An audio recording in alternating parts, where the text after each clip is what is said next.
The following Patreon episode is brought to you by our patrons over at patreon.com/addressinggettysburg. Here to tell you why it's important to become a patron is our favorite guest, Cam Mallow. Cam, why should they become a patron?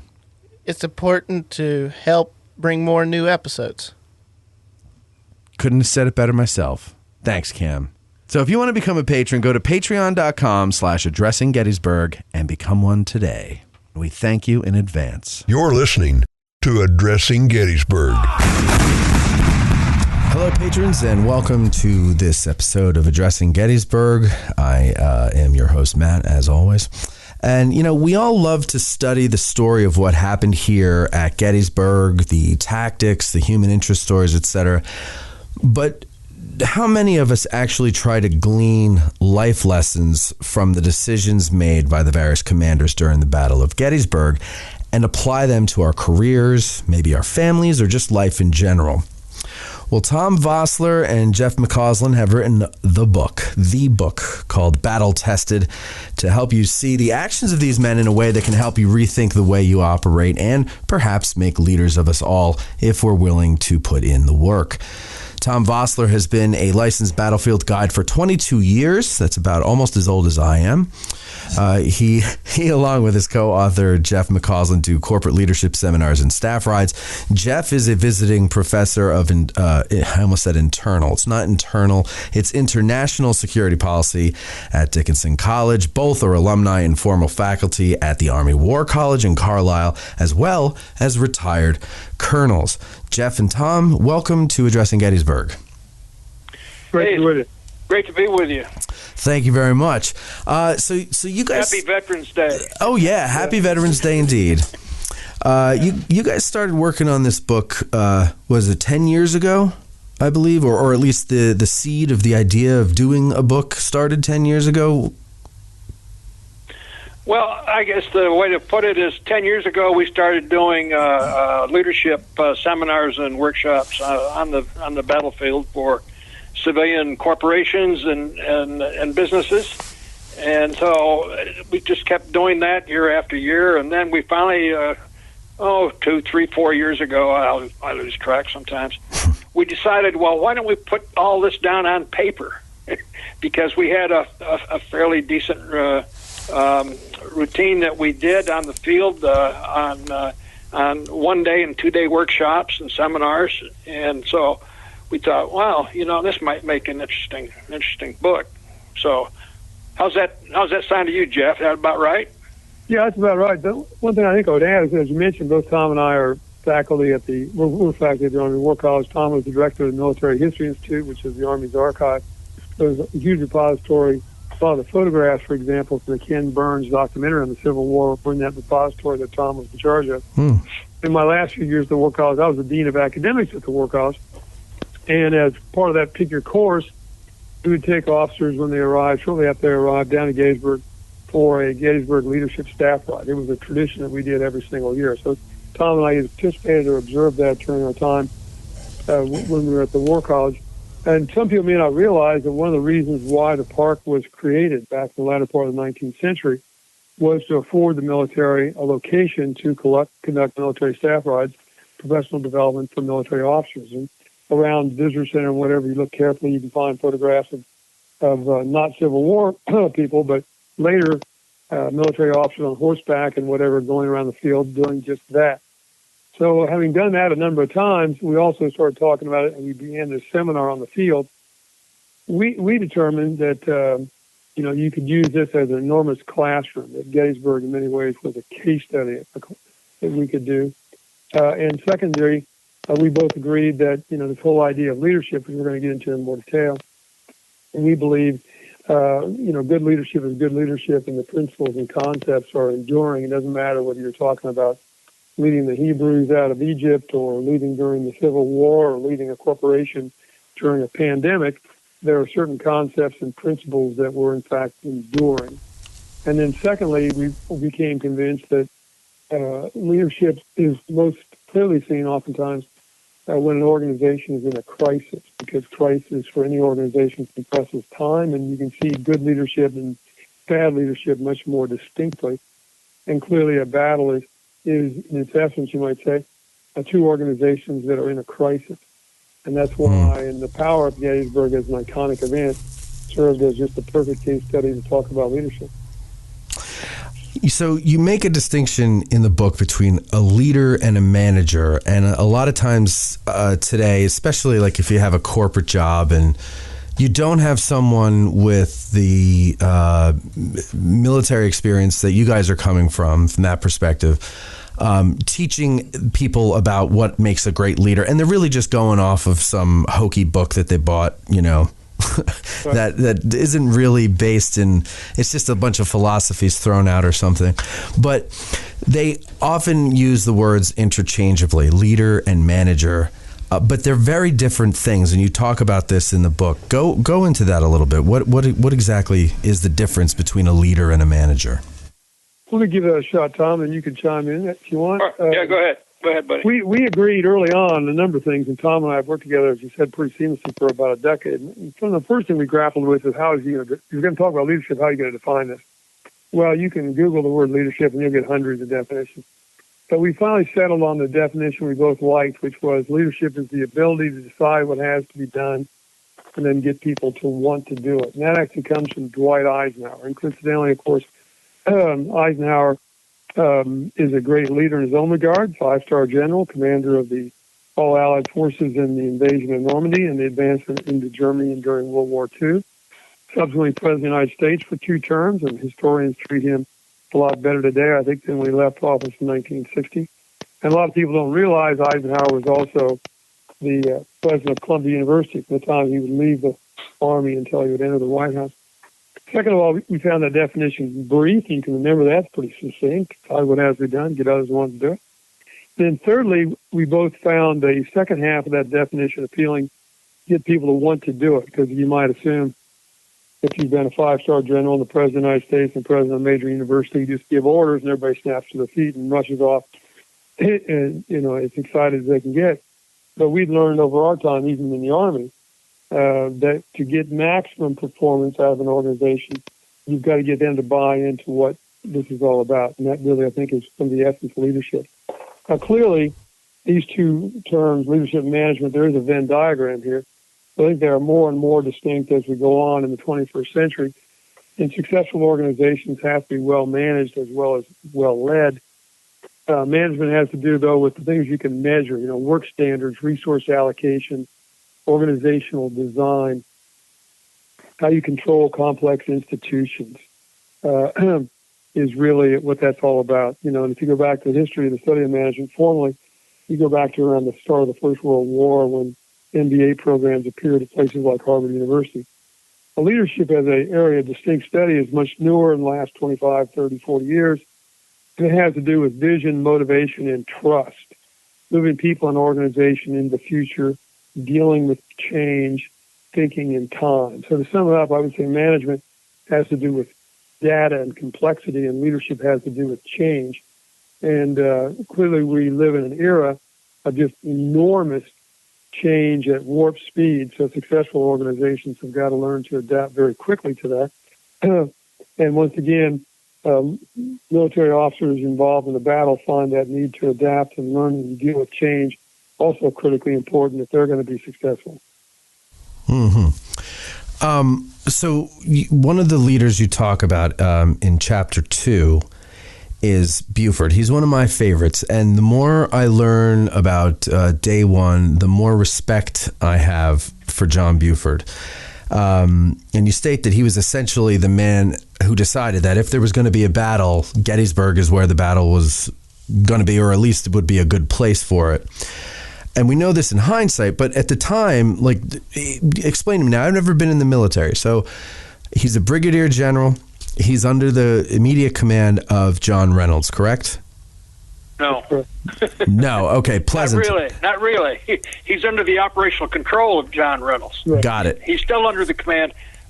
Let me kind of go back a little bit. Go ahead. Let's go back to June 28th, where Buford and his division are down in Maryland at Middletown. He's going to receive orders from his commander, General Pleasanton, Chief Commander of the Cavalry Corps, And the orders tell him to leave one brigade down there in Maryland, Reserve Brigade, Merritt's Brigade. It's going to be left down at Mechanicstown, which is Thurmont today, and proceed with the remaining 2 brigades and 1 battery of artillery, and move so as to cover and protect the left flank of the left wing of the Army, commanded by Reynolds, as they move up from Maryland into Pennsylvania looking for the Confederates. Okay. So militarily, technically, Buford is still under the command of Pleasanton, but he's been opconned or placed under the operational control of Reynolds. Got it. And so we find Buford to even, and you're right about his assessment. He's one of my favorites on the field, and so he's working for 3 men. He's working for 3 bosses. He's working for his commander, Alfred Pleasanton. He's working for John Reynolds, for whom he's under operational control. And we find in his message traffic of June 30th, he's also keeping directly informed, George Meade. And so he is providing communications. We'll get it maybe later into discussion on communications, particularly from Buford, but he's sending information to three different men. And but he's under the operational control. So he has got to, when he arrives in Gettysburg, then he's got 3 things that he must do. One is to fulfill his orders to cover and protect the left wing of the line of march, or the left flank of the line of march of the left wing as they're moving up into Pennsylvania. So cover and protect are very specific military terms that he is going to have to adhere to. He's going to protect that force if they are attacked by the Confederates. And remember, one of their fears was that the Confederates would come in behind them rather than in front of them. Right. It'd come down through an area of Middle Creek and Tom's Creek down there below Emmitsburg, around Emmitsburg, and that they would come in that way. So he's going to protect that force as they're moving. The other things that he has to do is the second thing he has to do is he has to discover as much as possible about the size, the capability, and the intentions of the enemy force. Now, they have a fair idea operationally of where the Confederates are. What they don't know is, on a tactical level, exactly where they are. In fact, Meade himself, in a message to General Couch on the 30th of June, tells Couch he has no idea where Longstreet and Ewell are. He knows where A.P. Hill is, but he doesn't know where Longstreet and Ewell are. So Right. one of Buford's duties as he arrives in Gettysburg on the 30th is he has got to decide, or got to find out where the Confederates are exactly and their capabilities, what's the size of their force, and what are their intentions, what they intend to do. The third thing he has to do is he has to conduct a terrain analysis. Should a battle be fought in the Gettysburg area, what is the key terrain that he has to provide, he has to protect for his force to occupy should there be a battle there in the Gettysburg area? That's where we say Buford is going to determine the location of the battle. He has no authority to commit the Army of the Potomac to a battle there. But if the battle happens, he's going to take those measures necessary to ensure that his people have the key terrain, that his army coming up behind him can occupy the key terrain should a battle take place there. And that's something any good commander would do. Any competent commander, yes. Okay. Yes. Any good, competent commander, those are the steps that he would take, and he took those steps. So he doesn't have explicit orders to determine if Gettysburg or wherever would be a good place, but this is just something that his leadership style and his own sense of Correct. responsibility or whatever leads him to do. Yep. And so he's, as you said earlier, he's in the under the operational command of John Reynolds. So he's obviously the closest unit to him, and he says you call it what do you call it now? I forget. Leading the leader or leading the boss. Is that right? The boss. Leading the boss to make the right decision, provide the boss sufficient information for the boss to make the decision that you want the boss to make on your behalf. Right. Your favor. In other words, get up here. Right. Yeah, because he says send up the infantry first thing in the morning. Yeah. And now, so my question about that is, if it was someone else that he was under the operational command of, how important is the leader's leader in that leader being a good leader? Let me take a crack at that. Go ahead, Jeff. It's critically important, and we talk about a concept in various places throughout the book that I've developed called leadership in four directions. Everybody leads those who are their subordinates, their employees. Everybody leads their boss. More back to that in a second. And smart bosses want to be led. I always say, if you're on a ship, it doesn't do you much good if a sailor walks up to you and says, "Captain, we're 6 inches from an iceberg." That's interesting. It's just not terribly useful. If he comes to you and says, "Captain, we're 6 miles from an iceberg," now that's a useful thing to know. So everybody leads their boss, and smart bosses want to be led. Everybody leads or are led by their peer group, which can often be very, very difficult for human beings. And then last but not least, everybody leads themselves, which in many ways is the most difficult part of the four. In this particular case, we have two leaders, Reynolds and Buford, and they've known each other. They've worked together in the past. They have a certain amount of professional respect for each other. They've done what I would call the mind meld. So clearly Reynolds knows what Buford's mission is, as Tom very eloquently described. So when he sends that message back, hey, I've identified the Confederates to my west, leave there here in strength, get the infantry up here first thing in the morning. At that particular point, obviously Reynolds had several things he could do. I mean, he could have said, well, come back here, let's have a conference. I mean, let's create a committee and we'll study the issue for a while, He could have done all those things. But these two guys have worked together, and so John Reynolds quickly realizes John Buford says that's what we're supposed to do, even though he's a 1-star general, and equivalency today, Reynolds would be a 3-star general. That's what we're going to do. And as soon as he gets that message, he immediately accelerates the pace of the infantry heading up. So, Buford is leading the boss, and the boss has created a climate whereby he feels comfortable doing that. And that sort of climate that a leader creates of trust, confidence, therefore encourages initiative on the part of subordinates. And that's critically important, once again, I would argue, whether you're talking about a successful military operation or you're talking about, running a corporation or even a small business.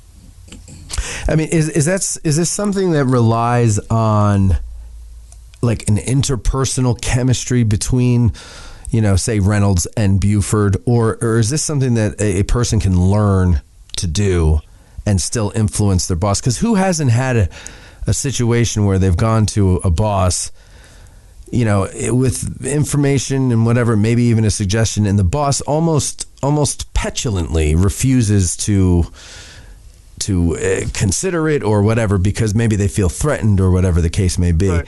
Is there a way to finesse that, as the guy in Buford's case, if he had someone other than Reynolds above him, would he have been able to, is there a way that he could have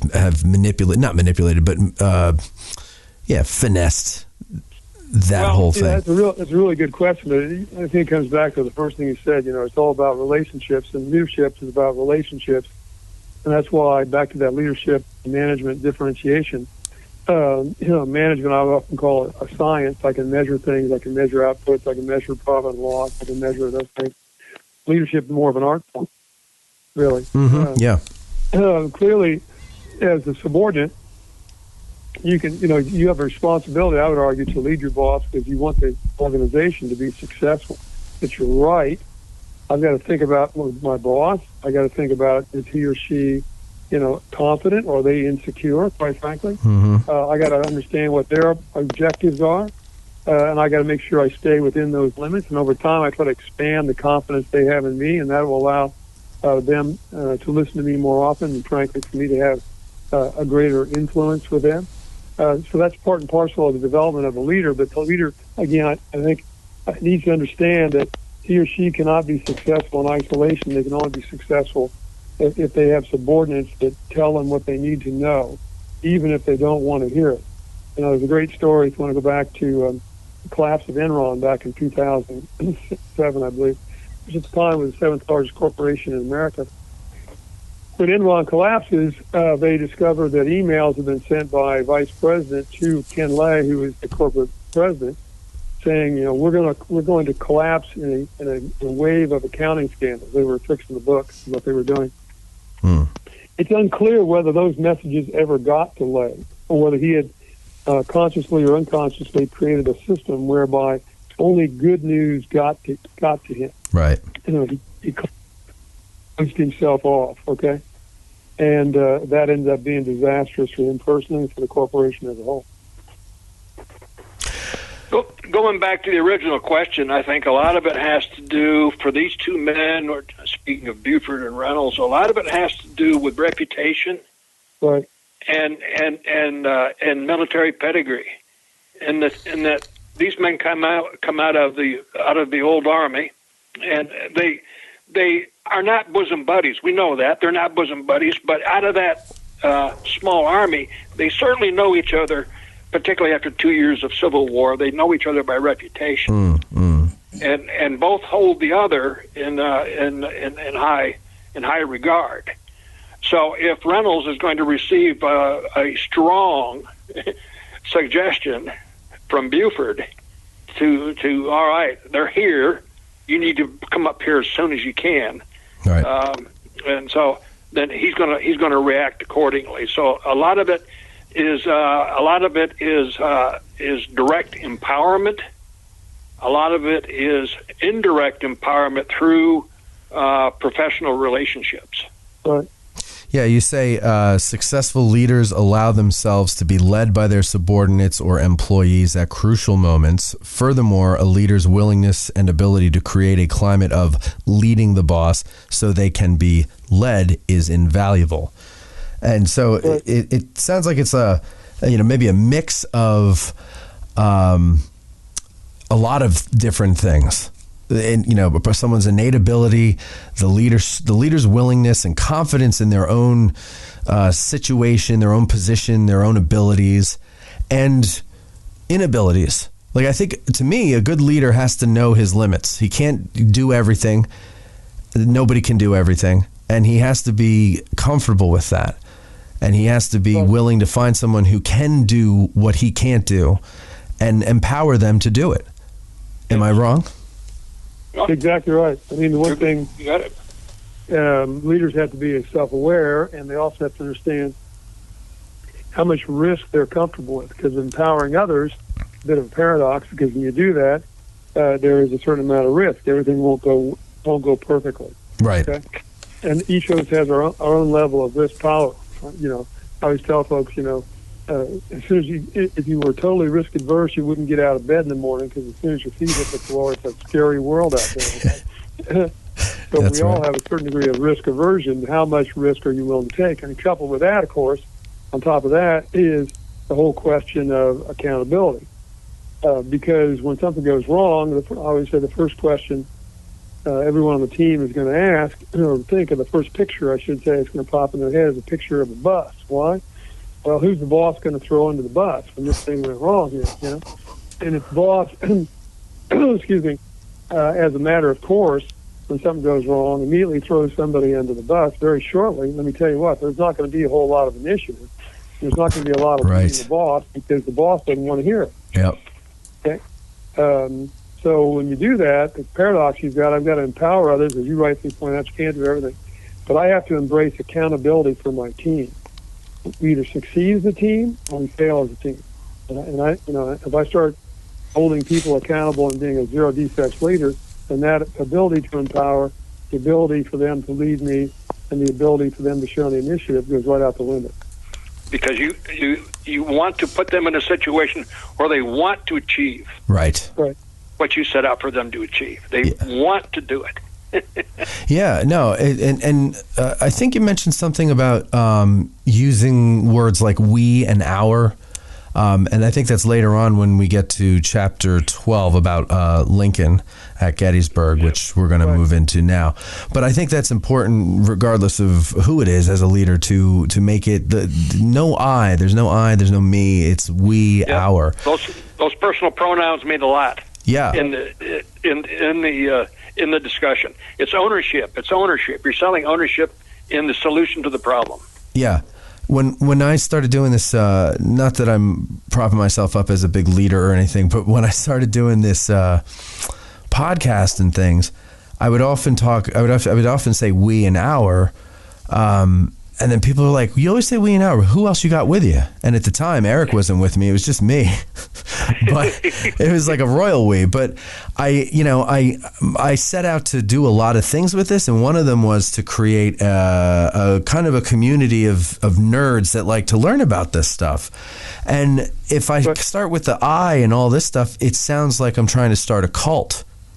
And so we and our is really what it is, because we're Bill O'Reilly. Well, and it comes back to one other aspect of that definition of leadership. As I said to you before, we like this definition. The leader has to decide what has to be done and get others to want to do it, and that's fine. But there's one potential flaw in that definition, which circles into what we're talking about right now. Yep. And that is, if you just took that definition, then you'd have to say, well, gee whiz golly, Adolf Hitler, Joseph Stalin, Pol Pot, they were all great leaders because they decided what had to be done. Did they not? In their own eyes, they did, certainly. Did they convince others to want to do it, in some cases very enthusiastically? Yeah. They certainly did. Did they not? Would we all want to chorus together that these are great leaders we should emulate? Well, God, I would hope not. And so what's the bedrock in all this? And the bedrock in this is character, integrity, and ethics. Right. Character, integrity, and ethics. And I think if Eisenhower was on the call right now, he would probably agree with us and simply say, that's exactly right, but it's just totally implicit in any, Western democracy thinking about leadership, that character, integrity are a bedrock to establish trust in the organization. And if you are a leader of character, then you're into the whole idea of we versus I. And if you're a person of character, you're into the notion that if we only succeed or fail as a team. And so if we fail, I take the heat. I'm the heat shield for the organization because it's my team. Yeah. I always thought of a good leader, as the energy source of a group. But he's not the end all be all. He's not a dictator. He knows how to, a good leader knows how to manage people. Exactly. In my mind. And he doesn't necessarily know how to manage data, because you got to do a bit of both. You got to do a bit of both, but one I think is a learned skill and one is something that you're born with.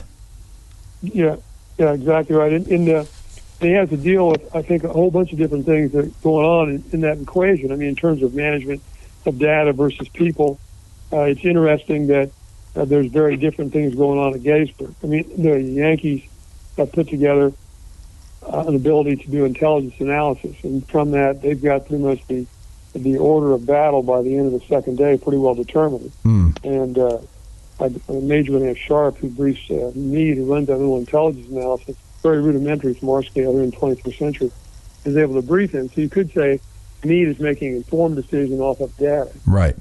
Whereas Lee doesn't have that, and of course Jeb Stuart's been gone, so he's been deprived of his primary source of information gathering. So he's really making informed decisions. He's intuitive decisions. Intuitive. Right. Intuitive. As opposed to informed decisions. So it's different. So they're both doing a little bit of both. They're using data to think about it. Certainly the Yankees are.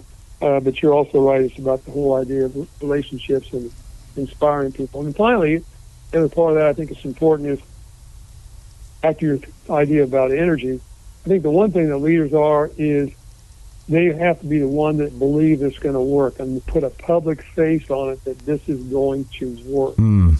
I often say people in an organization may get to your level of optimism they will rarely, if ever, exceed your level of optimism. Okay? Dwight Eisenhower, in the preparation for the invasion of Normandy in 1944, would tell his staff, we're not thinking about failure. This is going to succeed. He would say that over and over. Now, with his own private counsel, he certainly understood how close run this might be and how it could fail. And in fact, would write a note which he put in his pocket in which he said, the landings at Normandy have failed. The soldiers, sailors, airmen who are involved have done everything that anyone could expect. The failure is all mine. And he wrote that down, stuck it in his wallet in preparation in case things went south. And his aide found it several months later, and I think it's still available at the Library of Congress. So, but publicly, I'm optimistic this is going to work. I mean, I'm sure Robert E. Lee on the afternoon of 3rd July, 1863, in his public demeanor and in that very important conversation he has with James Longstreet, he is saying this is going to work. Pete, this is really going to work. It almost sounds like Eisenhower just took a cue from Lee. I mean, he had basically the same, this is all my fault, mea culpa in his pocket just in case it went bad. Yeah. That's amazing. Right. And the interesting thing about Lee in that regard is, and Tom and I have talked about this, and Tom is my historian, and chime in if I got it wrong, old friend, has done the research. We cannot find any example after the fight is over until he dies where Robert E. Lee blames anybody but himself. He could have blamed, obviously, Jeb Stuart for going off and getting lost, and I'm without you for a week or 10 days. He could have blamed A.P. Hill. Hey, by the way, Hill, I told you not to get decisively engaged. What the heck are you doing here, guy? Right. He could have blamed Richard Ewell. I told you to take that hill if practical to do so on the afternoon of the first day of July, and you didn't do it. He could have blamed Pete Longstreet, who, when he argued, did not move as swiftly as Lee had wanted him to do on the 2nd of July. He could have blamed any of those guys. But to the best of my knowledge, I have never found an instance where Robert E. Lee blamed anybody but took the credit, or took the blame, if you will. And, of course, after the battle's over, we'll write a letter of resignation to Jefferson Davis, accepting responsibility for the loss of Gettysburg, which, of course, Davis rejects, and Lee stays in command. So it's, in Lee's credit, he does embrace that notion that it's my team. We succeed or fail, but if we fail, it's my responsibility. Another chapter that I read was chapter 12 about Lincoln's visit here. And one thing you do throughout the book that I like is you pose a question to the reader, like a what would you do type of thing. Yeah. And at one point you talk about how Lincoln got the invitation, what was it, 2 weeks before the dedication day, I think it was, right? I think you got it on the 3rd of November for an event on the 19th, so 16 days, I think is right. Yeah, okay. So, Mary Todd doesn't want him to go because Tad was sick and, Willie had died, what was it, the year before or 2 years before? And 1862, yeah. 60, yeah, the year before. And, so that's fresh in their mind and everything like that. But he comes up anyway. And when you kind of pose the question, what would you do in this situation if this is what you were dealing with? And to me, I never really thought of that before. And it made me think, it's just, a leader also kind of has to sacrifice a lot of things that a lot of us are not willing to do, like going on a trip to Gettysburg for the good of the nation, and maybe, or, for a political purpose or for a greater cause while your family needs you. Then that's got to be a tough thing to do. But history is just strewn with stories of leaders having these struggles, something going on at home, but I have to do this because I'm leading the country or I'm leading this army or whatever it may be. Is that what a good leader has to do sometimes? I mean, I guess it kind of is, right? It's kind of a stupid question, but... Well, no, I think you're exactly right. I mean, it gets to 2 points I'd make. One is, we talk about this in the book in several places, and I use this as part of that paradigm. Leaders have to lead themselves, which can be the most difficult part of the whole equation. So Robert E. Lee for a second, there's pretty good evidence, frankly, that Robert E. Lee is not at his physical best during these 3 days of Gettysburg. There's some evidence that he has a problem with sciatic nerve problem perhaps in his back. There's some reason to believe that the heart disease that's going to kill him a few years after the war is starting to cause him problems. There's very clear evidence from diaries that he's suffering from what was then referred to as old soldier's disease or dysentery. So he's not exactly at his physical best. But he, as you suggest, has got to suck it up, and because I'm in charge, and this is a critical moment for the organization. And the same is true for Abraham Lincoln. To this day, and I worked in Washington, worked in the White House, we used to have a saying back in those days in Washington, and I think it applied in 1860 and applies today. If you want a friend, buy a dog. Okay, so that's the first thing you got to do, because being a leader in an atmosphere like that is a very, very lonely experience. And you try to find some balance between your professional responsibilities and your personal responsibilities. And Lincoln is wrestling with that. But back to the whole thing, I find fascinating just to think about, because as you say, he gets his invitation on the 2nd of November. He's not the primary speaker. He's only going to make a few remarks. Primary speaker, of course, is Edward Everett. He got his invitation on the 23rd of September. Okay, so about 6 or 8 weeks before Lincoln got his. Right. In fact, he even had them extend the date of the ceremony because he wanted more time to prepare it.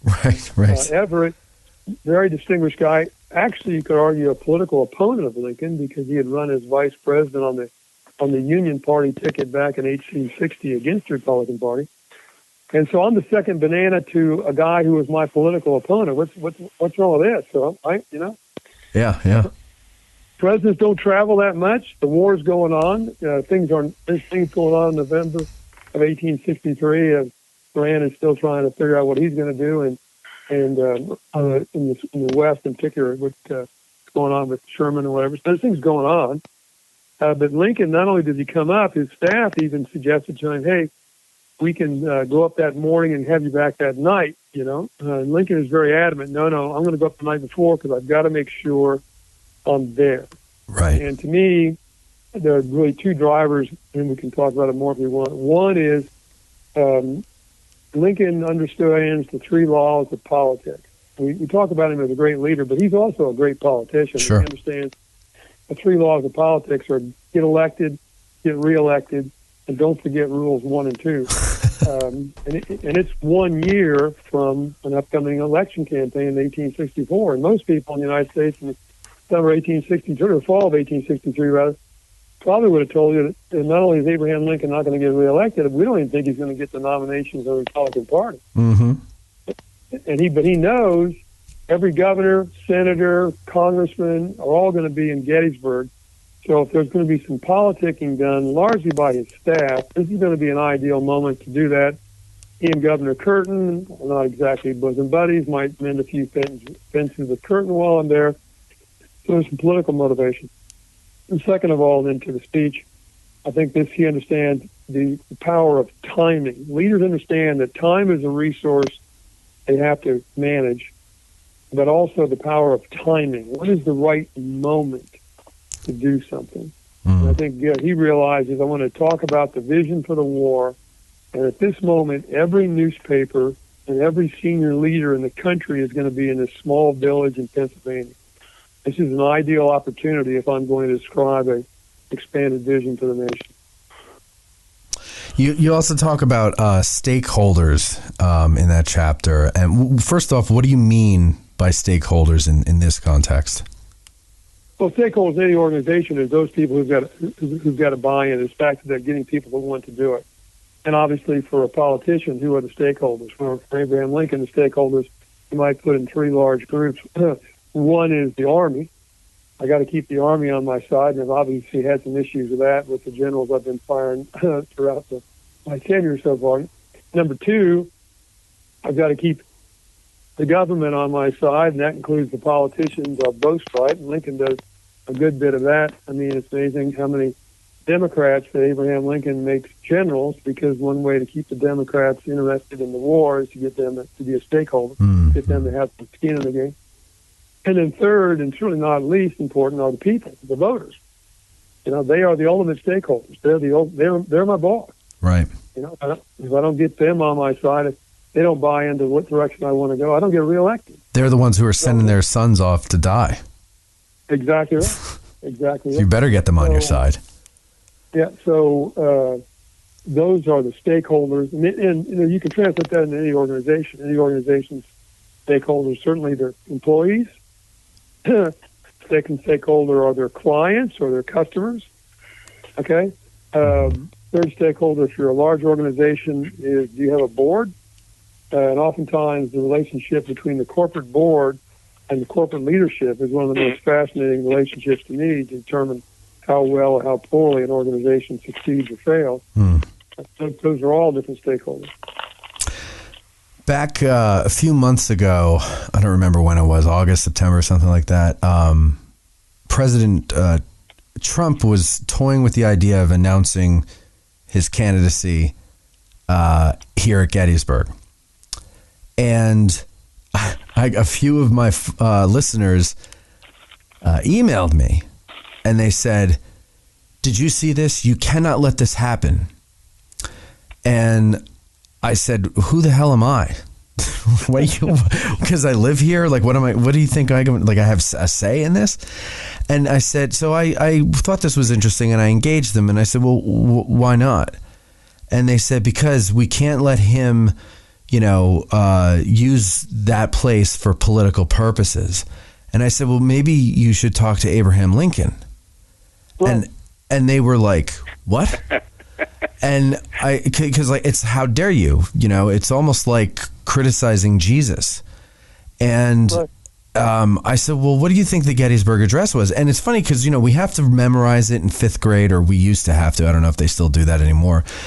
And it's a thing that we memorize. It's beautifully written.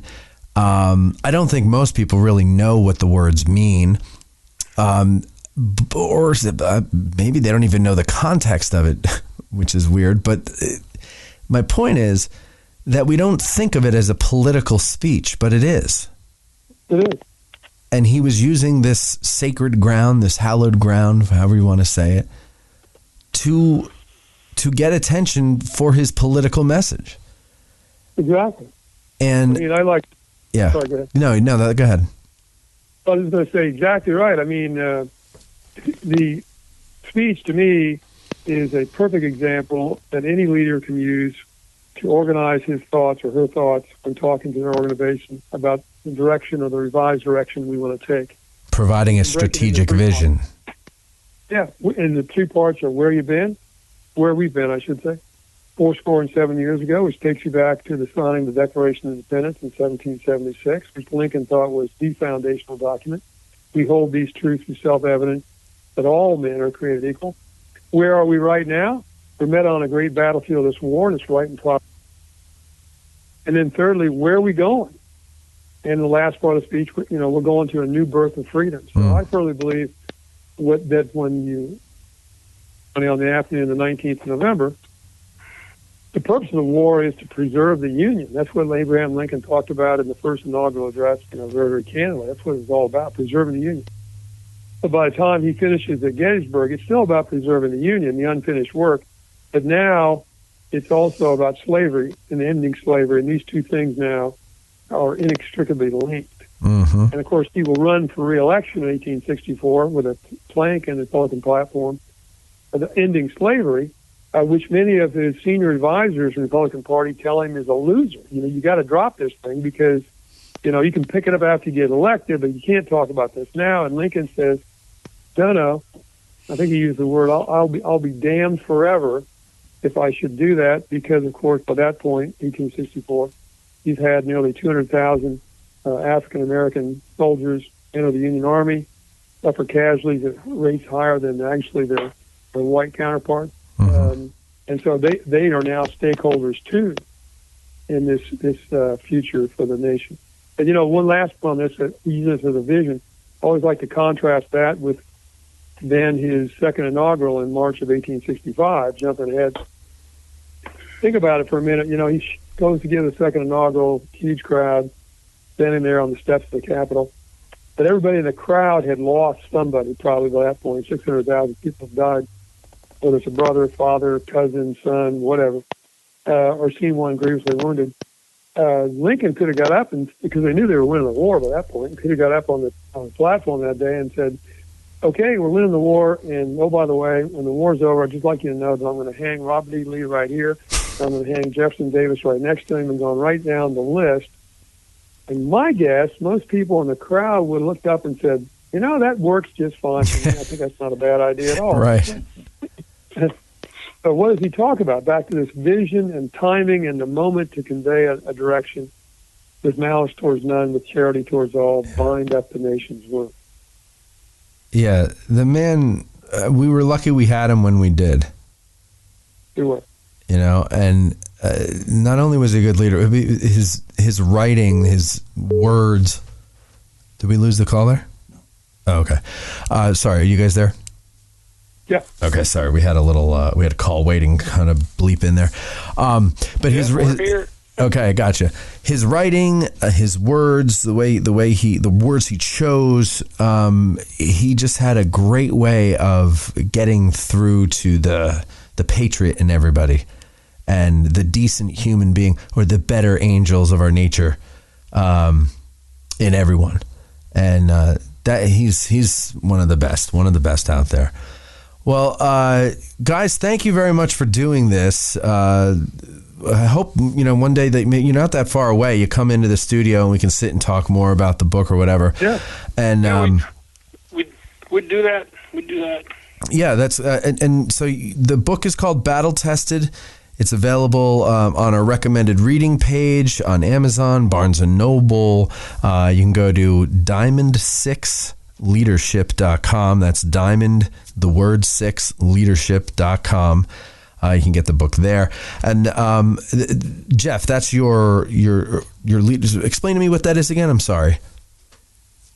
What Diamond 6 is? Diamond 6 is a company that I run. Tom is my lead historian. We do executive leadership workshops, frankly, all over the United States. For corporate leadership teams, we've worked a lot with large leadership teams from large school district leadership teams from all over the United States, particularly in Los Angeles, St. Louis, the Washington, D.C. metropolitan area. And we do that. We've been doing that for years. And we like to use historical case studies as one of those parts of those workshops, or as an individual standalone seminar for those groups. And frankly, do other ones. I'm off to Texas in early December to run a workshop at the Chester Nimitz Library in Frederick, Texas. Doing a case study we do on the attack on Pearl Harbor, and we've done one on using the Battle of the Alamo. And Tom and I also have done leadership workshops using the Battle of Bull Run and the Battle of Antietam. Gettysburg remains, if you will, I'd call our flagship. Flagship, yeah. Sure. Our flagship. Experiential one, yeah, without a doubt. Do you do one on the Little Bighorn? We talked about that. We've also done the Battle of Yorktown, which is a fascinating one. And what's really kind of cool, I have to say, and Tom and I have been to all these places together, but I've been a couple extra ones. It's just so, you guys know it from being at Gettysburg. It's one thing to talk about leadership concepts and principles or listen to this podcast, which is a great way to do it, and I commend you for doing that. Thank you. But if you're standing in the cemetery at Gettysburg where Lincoln gave the Gettysburg Address, or you're standing, as I have, on the deck of the Arizona talking about what's it like to be part of a team. Not in the Arizona, the New Jersey. Well, the Jersey, but the Arizona. Okay. Oh yeah, right. You'd be pretty wet if you were on the deck. Yeah, you're talking about, you stand in, as I've done in Surrender Field at Yorktown, and talk about, ending a conflict and conflict resolution. I mean, or to teaching leadership and tying it to history. I mean, if you can talk about these things in those locations like Tom and I have done, and most people, if hair on the back of your neck doesn't go up, then I'm wondering, maybe a pretty insensitive human being. Yeah. Well, you guys would appreciate that last September of last year, Jeff and I were with Stuart Dempsey in Normandy. Yeah, that's right. And so when you're standing at Omaha Beach, where the 16th Regiment of the First Division came in, and you look around and you say, "Really?" and then you climb the bluffs and go up to the cemetery and you look down and it's really, yeah. It's Or you go to Pond Hawk and look down where the Rangers climb the cliff. Yeah. All right. Take the gun. Yeah. Yeah, it's amazing to do. For me, when I go to the cemetery, the part that gets me is the unknown sections, the largest unknown sections. To me, that's the saddest of them all, because nobody knows who they were, and their parents never knew exactly what happened or where they are, or they have no grave to visit. It's sad. But yeah, you have to go to these places, and that's what we always encourage our listeners to do, is don't just read about it, don't just listen to us. Come out here and see these places, and yeah. But my other favorite battle is Little Bighorn, and I would imagine you would use that as an example of what not to do. You certainly could, but you have to. One of the things you have to do when you do these kind of things, it's easy with the Union and Confederacy when you do Pearl Harbor, which I've done, or you do Yorktown, which I've done. You have to kind of try to park your own personal prejudices. And you got to look at it from the other guy's perspective. What were they trying to accomplish? What was their strategic vision? And that, I think, gets people to think in different patterns. So, as a Little Bighorn, you need to think about what Custer and the Federal Army's objectives were, but also what the Indians' objectives were. Same as Pearl Harbor. What were the Japanese actually trying to accomplish, and how well did they meet their own strategic goals? And that gets the people into a whole different, I think, frame of reference in thinking about it. And then, of course, using those kind of places which are iconic and somewhat emotional, I think gives the educational experience a certain stickiness. They may set 100 college courses, but if they talk about these concepts, standing at locations like we just mentioned, that sticks with you for the rest of your life. Yeah, it does. Well, Tom and Jeff, thank you very much for doing this. Like I said, ladies and gentlemen, Battle Tested is the book. It's available on a recommended reading page, Amazon, Barnes & Noble. You can go to diamond6leadership.com. Gentlemen, thank you very much for coming on Addressing Gettysburg. Thanks for having us. Thank you. You're absolutely welcome. Thank you. Thank you all for listening.